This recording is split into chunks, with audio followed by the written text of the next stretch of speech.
Thank you so much for joining us for the third installment of our Allen v. Farrow discussion series. Today, for episode 3, we have a discussion on parental alienation in the family courts. I'm Joan Meier, and I'll be acting as your moderator tonight. In addition to being a law professor and a commentator in this episode of the film, I've been litigating, researching, writing, and training on abuse allegations in family court and the use of parental alienations to deny them. I also spent 16 years with an appellate organization called DV Leap, which I founded and directed. And 2 years ago, I founded and am still directing the National Family Violence Law Center at GW. This panel discussion is the result of a partnership between Jane Doe Films, the National Family Violence Law Center, the Center for Judicial Excellence, and RAINN. Thank you also to the many organizations who are part of our host committee. You can read more about the partners and those organizations at allenvfarrowseries.com/takeaction. I want to alert everyone this panel may include descriptions of abuse and they may be disturbing to hear, so please take care of yourself and anyone else listening. Now let me introduce our panelists. First, I want to introduce Maralee McLean. Maralee is a child advocate, a domestic violence expert speaker, and an author of Prosecuted But Not Silenced: Courtroom Reform for Sexually Abused Children. Her passion for advocacy in this field emerged from her own worst nightmare. Knowing that her nightmare is being experienced by thousands of other mothers and children, she has been advocating for legislative change on both the state and federal level for many years and has testified before Congress to promote judicial accountability in child sexual abuse cases. She founded and is the director of Moms Fight Back, a nonprofit 501c4. And she just had a huge victory in Colorado, where the legislature just adopted Julie's Law, named after Maralee's daughter, also known as HB 1228, which requires special training on domestic violence and child abuse for court custody evaluators. Maralee's story has been covered in many outlets, including CNN's international arm. Richard Ducote is one of the nation's leading child abuse and domestic violence litigators and law reformers. He's arguably the godfather of the protective parent litigation world, and he's been doing this work for the last 43 years. He started at the age of 2. In 1991, he drafted and helped get enacted the Louisiana Post-Separation Family Violence Relief Act, the first state law which actually bars abusive parents from serving as custodial parents and forcing them to pay all costs and attorney's fees. Richard has written over a dozen other child welfare and child custody statutes that were passed in Louisiana and in other states. And he has litigated not only in trials and appeals, but also a successful Supreme Court case for 2 sexually abused children in 1992. Next, Suzanne Chester. Suzanne is the managing attorney at the Child's Advocate, which is a project of Legal Aid of North Carolina. The Child's Advocate is appointed by the court to represent children in contentious custody cases when children need their own attorney to ensure their voices are heard and their interests protected.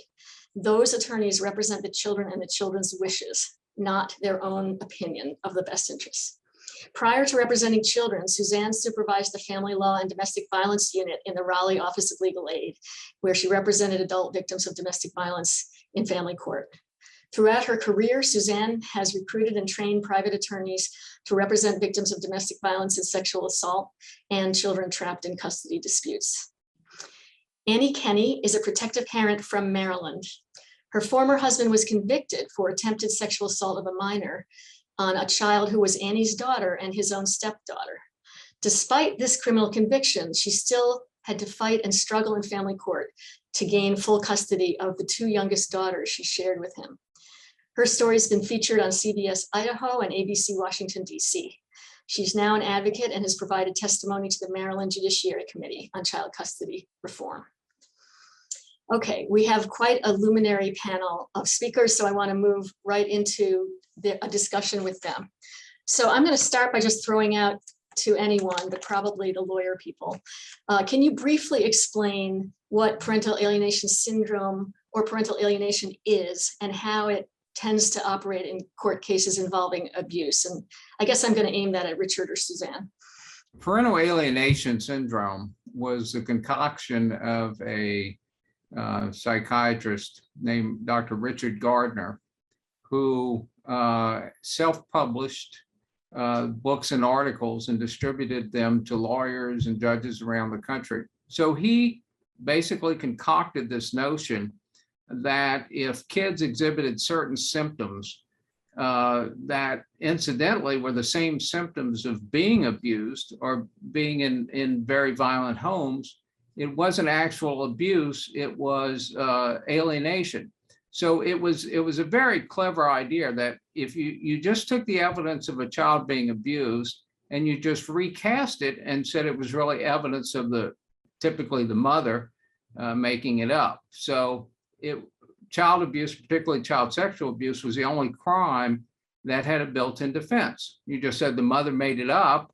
So the more evidence there was of abuse, if it was looked at through the Gardner lens, it was more evidence that the mother's made it up. It's really a very, very terrible situation. It was a cancer on the family courts, and he got a lot of mileage out of it because of his connection with the defense bar.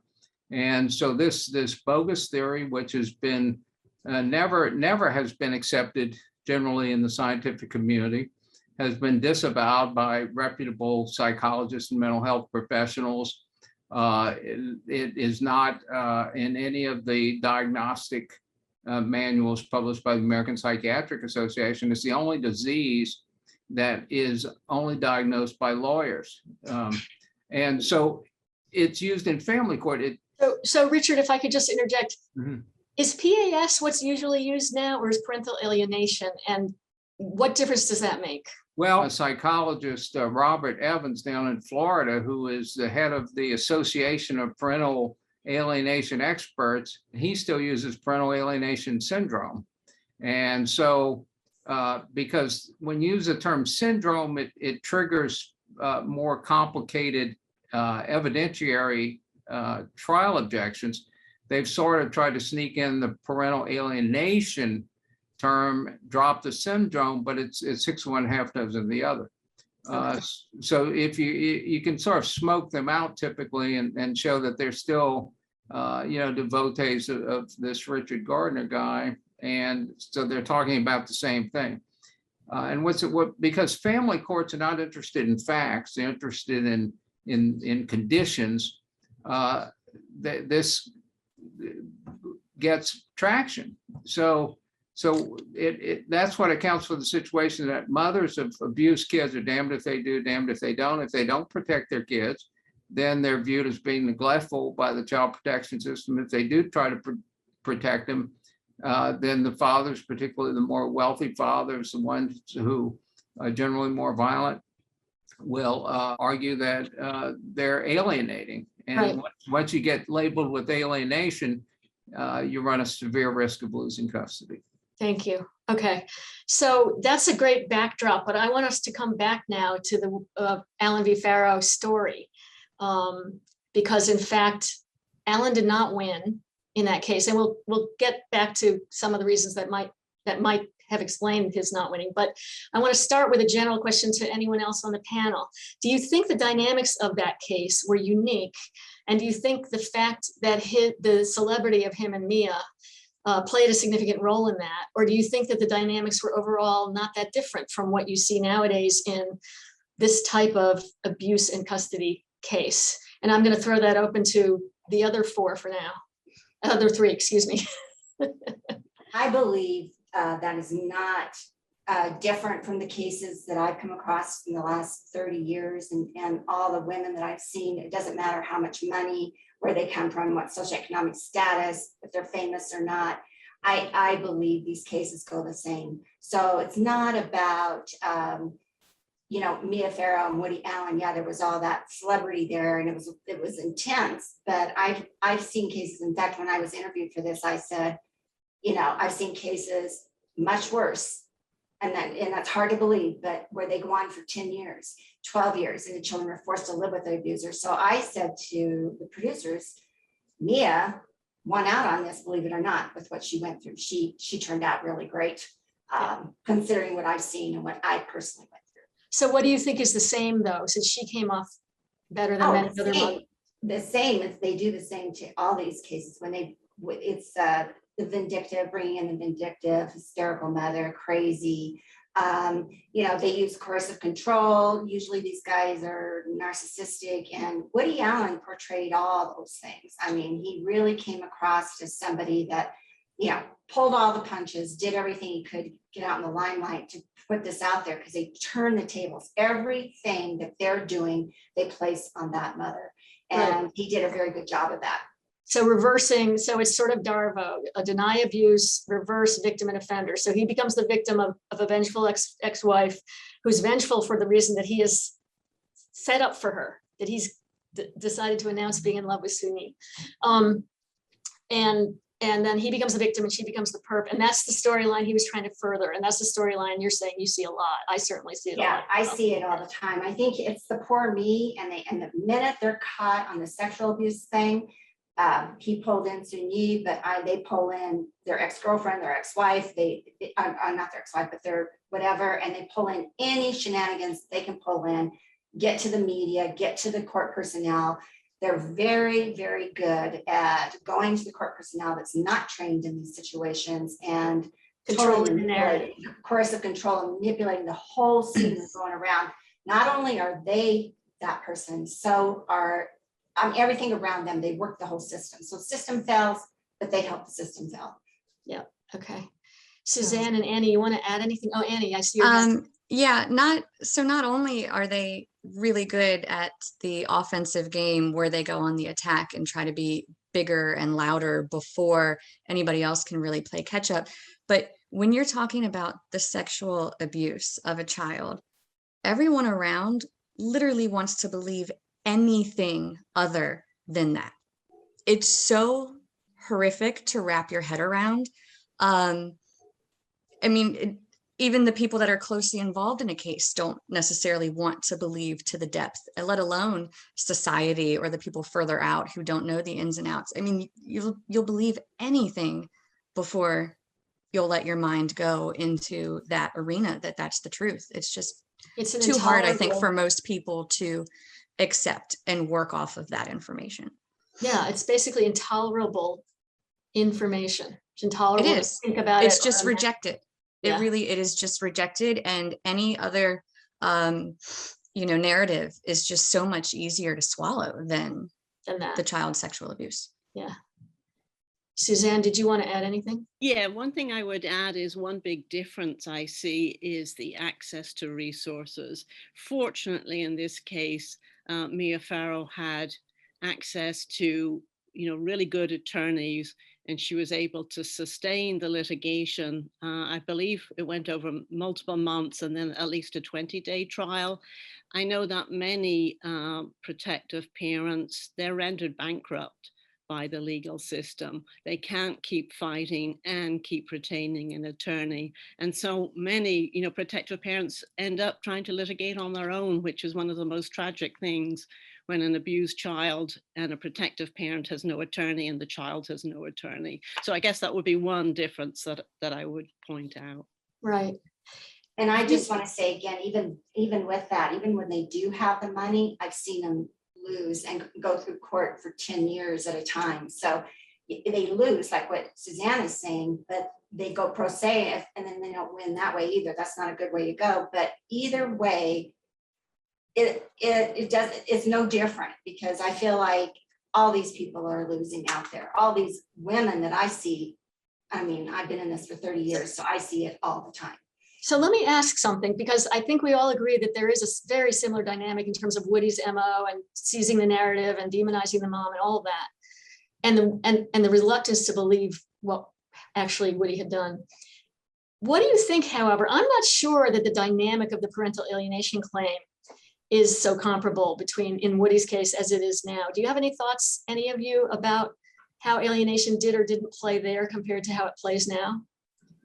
Sure. Go ahead, Richard. Oh, I'm sorry. So it was, as it always is, the go-to defense. In fact, lawyers are trained at conferences and continuing legal education seminars that as soon as you're accused of abuse, to then go in and seek custody for yourself and claim it's a custody case and raise alienation. I think what made the difference in the Farrow case was the judge. the judge treated the case as a trial, as it would occur in a criminal court or a civil court, and was focused on facts. And you had witnesses. You had the eyewitness who came the period of time where her daughter was not where she was supposed to be, and they couldn't find her, and that's when she was up in the room. You had other witnesses who put together the puzzle of the factual scenario, which then by inference corroborates her stories and her reports of abuse. There was not a reliance on, quote, a custody evaluator and a guardian ad litem who usurped the judicial fact-finding process and effectively, as is often the case, negates the factual evidence. So I think the trial proceeded as a trial should proceed, and I think that made all the difference. And that took out the bogus alienation defense. And of course, Woody Allen himself, in his own words, his books on audio, you know, it's astounding, you know, and then that's the narcissism when he makes those admissions and goes into these long narratives about himself and Mia and what's happening, what this is all about. They're such classic narcissistic backhanded admissions of a lot of stuff. So I think the judge deserves a lot of the credit here. So the judge, and in part that is a datedness, the non-reliance on evaluators and GALs, that has shifted so profoundly that it's very hard to get courts away from that now. Would you agree? That was not considered mandatory then, but it's a lot more relied upon now. Oh, I think it was very common even then. I think that the two biggest obstacles to the protection of women and kids in custody cases are guardians ad litem and custody evaluators, which are ostensibly put out there as being for exactly the other purpose, to protect kids. And it's absolutely the two biggest detriments. So I think abolishing guardians ad litem and abolishing custody evaluators is imperative to protect kids. You know, you wrote that article about GALs, the case for abolition, right. And there's a lot of talk now about trying to abolish evaluators. At least there's a growing amount of talk about that, but it's going to be a long haul. Did anyone else want to, Maralee, did you want to say something about how alienation is different? I agree with Richard full-heartedly there. And he didn't really even have to use the alienation theory so much, because I believe that judge really, you don't see that. Judges don't come out today and listen to the evidence and don't take in what that New Haven, New York team did and want to hear the results of that, where they kind of phased over everything. So you couldn't really hear the results. And then to allow that, that's what's happening. So does anyone know why this judge did it right and so many other judges don't? I do. We're more knowledgeable. No, there's a reason he was more knowledgeable. His wife was a DV advocate? He was married to a domestic violence lawyer. And she has written an essay about that. Unfortunately, the judge died young, and I'm not sure why. And it's really tragic, I think, for this legacy and this history. But obviously they talked a lot, and he respected her work and he respected the concerns. He was not one of those people who was in the business of denial. He was in the business of finding out the truth and doing what's right for kids. And it's actually sadly rare, but I don't think it's a coincidence that he was married to a domestic violence lawyer, for what that's worth. And I'm sure that there are plenty of people who will take that and run with it in the wrong direction. Yeah. Okay, moving on.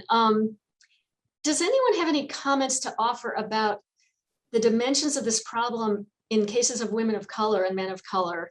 How do you see these issues playing in those cases, if you do see those cases differently or the same, or do you have any thoughts about that? Because it's certainly been an issue in advocacy, certainly in legislative advocacy. Sometimes there's a split that I think is unnecessary, that may be partly based on misconceptions. But what is your sense of how these dynamics operate or don't operate in cases of people of color, if you have any? One observation. Suzanne, go ahead. One observation I have made from my experience representing adult victims and children is when there's a woman of color, oftentimes she may have fewer resources. Sending these cases out to GALs and custody evaluators is extremely expensive. And so oftentimes it doesn't happen in those cases. So in some ways, I think judges may be forced to rely more on having a hearing with the facts of the case, as opposed to having so many mental health professionals involved.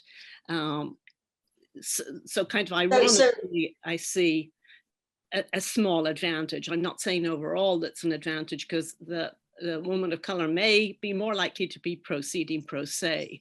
But certainly I think having the facts decided on the basis of the presentation of evidence, like Richard was saying, is enormously beneficial to everybody involved. And so not being able to afford GALs and evaluators is a real asset in this area of practice. So for poor women of color or not of color, there is that little advantage, which may be a large advantage.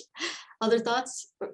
Absolutely. I mean, I have seen the biggest determinant of these problem cases being the resources that are available to the abuser, generally the husband, and the prestige and the power and the position that he holds, which means he has all that to lose.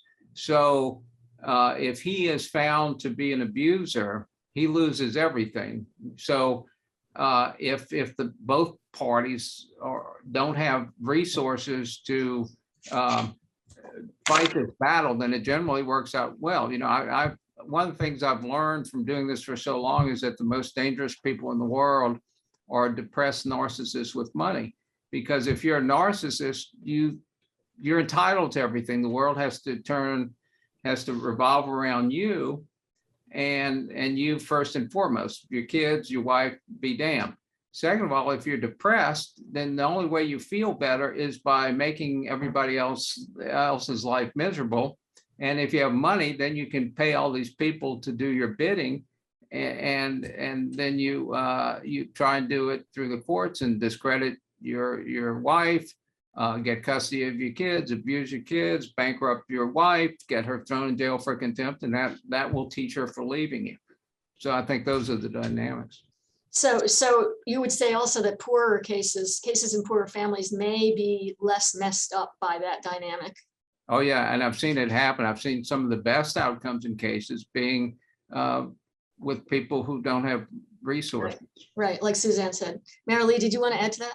No, I was just gonna say, I was so glad to hear Suzanne say that, because that is so very true. I mean, you go through so much money in these cases, as they bankrupt you, and women that are socioeconomic, I always say it doesn't matter what color, race, religion, socioeconomic status, because this is happening all directions, but they're not in court for 10 years. If you don't have any money, the women that have any little bit of money they can get from the GALs or custody evaluators and the hundreds of thousands that go that direction, they will continue that charade for a long, long time. So Suzanne saying that, and Richard, I think it's incredibly important to know that this is where our problems are lying, is with these evaluators and GALs. Absolutely. Yeah, which costs so much money. And if they cost less money, a lot fewer people would do them, and they would not be making a living off of them necessarily, depending on how we structured it. And we might have more objective assessments in that case. That is certainly something a lot of reformers are talking about. Is there a way to make it less profitable to do this work and just make it either a professional calling that is salaried and that does not depend on getting an appointment from, being liked by judges and lawyers, or something else? And that's I think, agree, is a really huge issue. I'm going to move on then back to Mia's and Woody's case. I know that we've all agreed that one big reason she won that case was that there was a really good judge who was hearing the facts and deciding the facts, and he was not persuaded by Woody. The other thing that I have tended to think was significant was the videotape of Dylan describing what happened.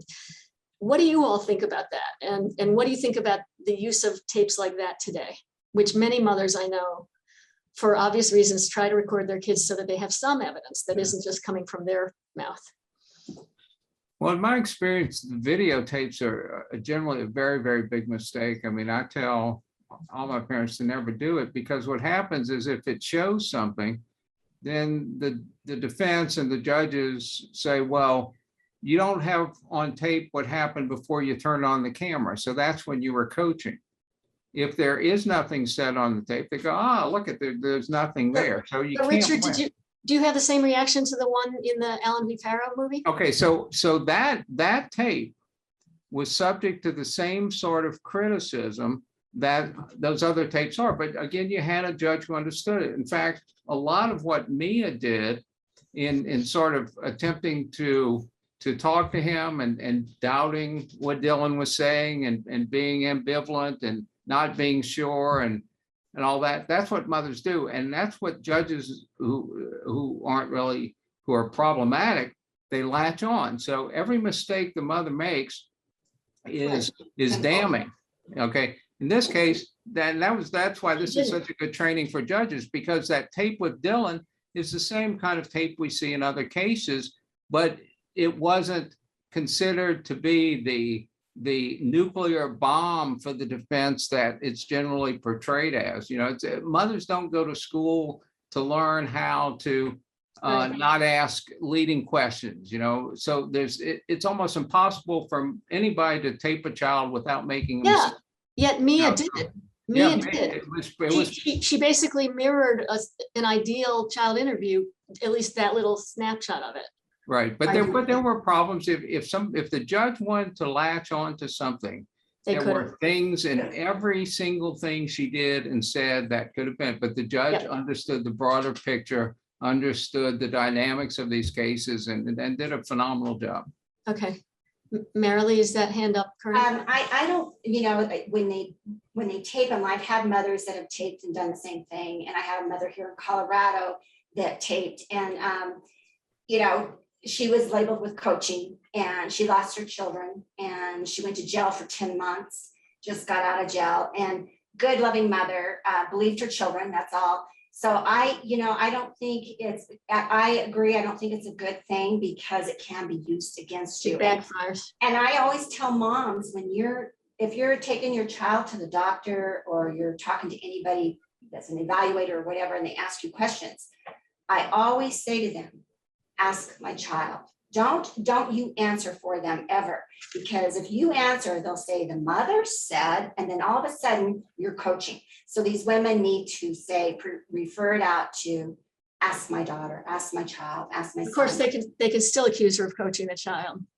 Before they do, but I'm just saying they don't have anything to go on when your child is saying it and you're not talking at the doctor's office. You let them do the talking. Yep. So does everyone agree? No video? Oh, Suzanne, your hand is up. Yes, I would agree with Maralee and Richard that, in fact, I think like in today's climate, it could be seen as exhibit 1 of parental alienation, engaging a child in a conversation about a negative topic, related to the other parent. It's really sad that that's the case, but I think judges now, they're so concerned about parents engaging the children in anything to do with the litigation that even a videotape like that, where, Dylan is incredibly persuasive. I mean, she's even trying to, she doesn't let her mother try to persuade her that he took her underwear off. Right. She pushed back all the way. Right. But for women who are out there or men who are out there in the role of protective parents, I would absolutely caution them not to videotape. Or maybe videotape, but only let your lawyer vet whether you're going to use it. If it's as good as this one, maybe, but nothing less good than this under any circumstance. I appreciate that videotapes backfire 99.9% of the time, but I will say that this one, with Dylan saying at the end, and I didn't like it, and I don't like talking about it, it's really hard to see that as having been coached. I didn't like it. I don't know. It's just, to me, it's incredibly compelling, but I get how the courts can misuse that. So let's move deeper into the issue of child abuse. I'm going to ask you, Suzanne. We saw in this episode that Paul Williams, the caseworker from DFS in New York, that he believed Dylan, and it seems like he fought to protect her, but that I think what was it that he said, that the bigwigs, there was something from the agency that talked about the bigwigs take over in these cases, whoever the bigwigs may be. But, you know, that's the storyline we got in Jane Doe. And it makes sense since Paul Williams was silenced and fired, no less, while trying to protect this child. So I want to ask you, do you see much of that with child welfare? Do you have a sense of child welfare being controlled by abusers or powerful people? How do you see child welfare functioning in the types of cases you've been working in? I don't see it functioning like that. I think Paul Williams was amazing, but for every Paul Williams, you know, there's 20 young, inexperienced caseworkers, poorly paid, huge turnover, minimal experience in child sexual abuse. And I really don't believe in cases, you know, that aren't dealing with celebrities, that there's going to, well, certainly in the jurisdiction where I practice, I can't speak for outside, but I think it would be very unusual to have that level of political control exerted over a CPS caseworker. The bigger problem is the lack of education and the lack of expertise, and, you know, the fairly quick readiness to believe that this is just, this allegation was made because a custody case is pending and one parent is trying to get a leg up. Right. And I've even found regulations, I think they were in Pennsylvania, that said that the presence of a custody case is one reason to disbelieve allegations. You know, so it's kind of like an automatic, great, triage them out. What kind of training do you or anyone else know about the child welfare workers get? I mean, you would think that they would be expert on child abuse and child sexual abuse. That's not been my experience, but what do we know about training and expertise in those agencies? I think first you have to look at the original purpose of child protection was to remove kids who were being abused in their own home and get them out of that situation. So you have this sort of initial problem where there are two parents who live in different homes, and if the child is being abused by the other parent and the child can be safely protected in, say, the mother's home, then a lot of times child protection's mission is sort of murky because they don't need to act to protect the child from the father because that's in the family court and the child has a safe home. So it's not the original paradigm. Yeah. Right. But in terms of training, though, do they have expertise in child abuse? Well, they don't at all. And what happens is, what I've seen is if they find there is abuse, then the bad judges say, well, they find abuse everywhere, which isn't true, but we can't rely on that. If they find no abuse or unsubstantiated, then suddenly that is the holy grail. Right. That's etched in stone. That's the end all be all to the question, which doesn't make any sense under any legal theory or any rational theory or anything. But judges have their mind made up in a lot of these cases and interpret whatever evidence comes to them in the way that coincides with what it is they want to do in the case. So I think relying on the child protection authorities to do anything of substance here is a mistake. So Suzanne, you represent children and their own wishes, right? As though they are a regular client. That's when correct. would you say that a child needs to have their own attorney, and which sorts of cases, and what sort of difference might that have made in a situation like Dylan's? I mean, she was ultimately protected, but could you see, is there something more that a child's attorney might have done? Or can you define the cases where you think we really need children's attorneys? Sure. So the types of cases that we're appointed in are cases involving allegations of domestic violence, of child abuse, a parent who may have a substance abuse problem or mental illness of either a child or a parent, and cases involving relocation. Also, if the litigation has been going on for many years, our judges will fairly often appoint an independent advocate for the child as well, because the child is getting harmed by the prolonged litigation. I think our judges recognize, and I know the American Bar Association recognizes, that it's really important for children who have been abused or neglected or alleged to have been, to have their own attorney representing their interests. I think in Dylan's case, it would have been super helpful for her to have had an advocate when the criminal investigation was going on and when she was sent to the Yale Child Sexual Abuse Clinic. Like, it's unbelievable that this 7-year-old was subjected to 9 interviews. And, you know, in these cases, when there's a custody dispute, even if it wasn't in court yet, Meier Farrow really couldn't talk to her about the interviews. And so Dylan, the 7-year-old, would have been very isolated. Yeah. I mean, she says on the documentary, it was grueling, it was intense, I hated it. And we know from, you know, research on trauma that for a child to have to repeatedly tell the story of being sexually abused is incredibly traumatizing. And so I think if a child's attorney had been appointed to her, you know, if it was part of the protocol in criminal court, even when there's an investigation of family violence, an attorney could have advocated with the state attorney's office to put some limits on, you know, how many interviews she was going to be subjected to. Absolutely. Yeah, no, that's a really good point. I like that. You have to wonder, with 9 interviews of a 7-year-old, and she's smart enough to understand they don't like the answers they're getting, that they must want some other answers. Yeah. So she starts making it more complicated. You got to think that they were really trying to get her to the point of saying something different with 9 interviews. I don't know any victim that gets 9 interviews like that. It just seems like a way to get a kid to reverse themselves.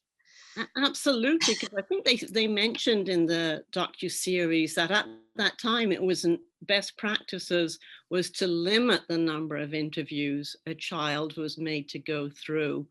But they seem to have extended it to 9. And yes, Dylan even said, you know, she felt like they thought she was lying. And a good forensic interviewer would not leave a child with the sense that, you know, they believe she's lying. It would be a lot more neutral. Yeah. Okay. To anyone, but especially Maralee and Annie, at one point, Dylan doesn't tell the doctor in the first meeting with the doctor, and Meier explains to Dylan that it would be helpful if she would tell the doctors so they could protect her. Tell her what you told me, says Meier. I have had many clients do that. Tell them what you told me. And as soon as it is discovered that the mother said anything to the child about telling anything to the professional, that is treated as coaching. Is there any way to fend off the interpretation of that? Just tell them the truth. Tell them what you told me. Any way to combat the idea that that's coaching, or is that just another relic of parental alienation makes everything sinister? Annie.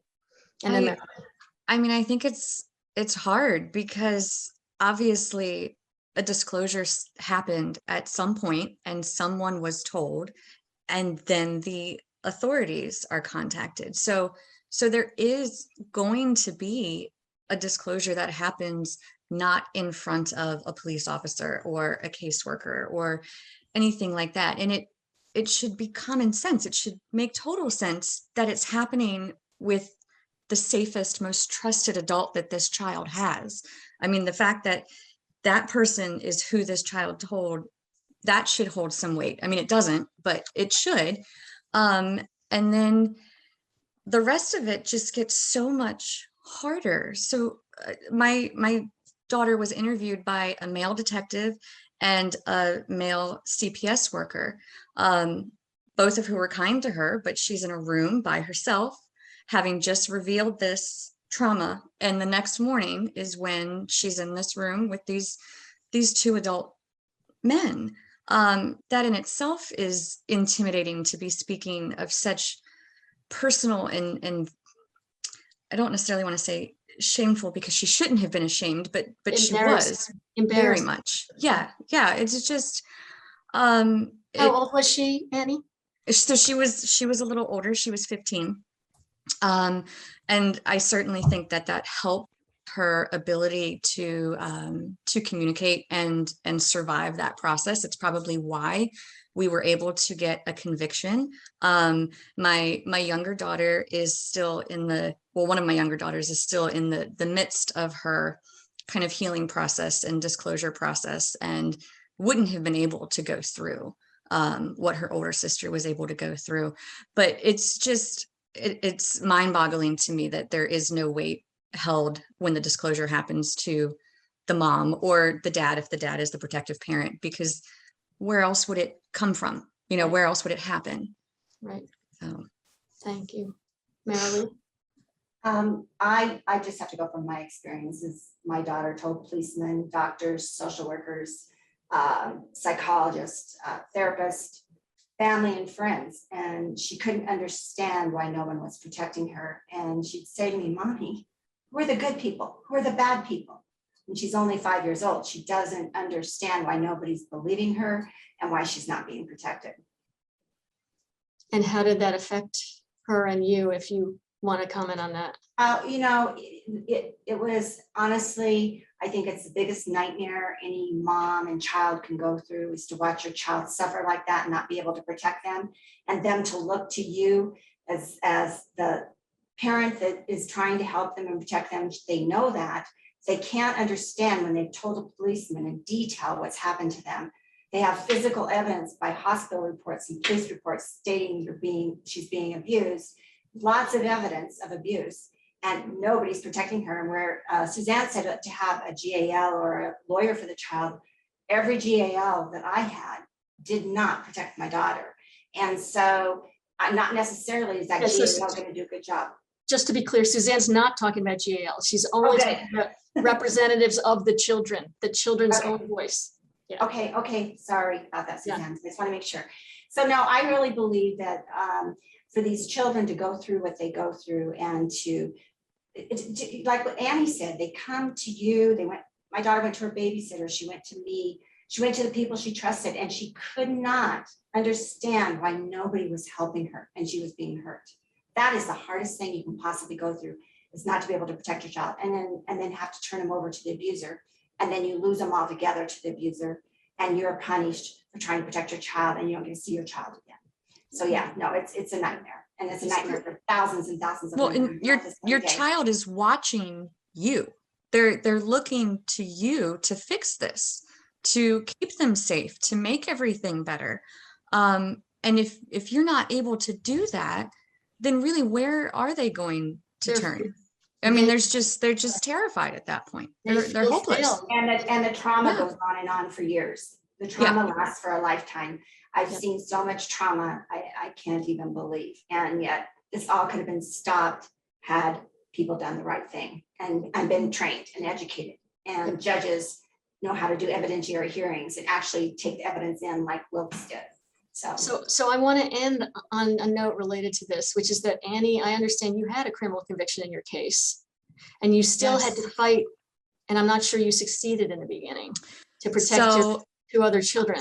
So my question to you is, does a conviction help? And if neither the evidence Maralee talked about nor the criminal conviction you had actually does the job, what might?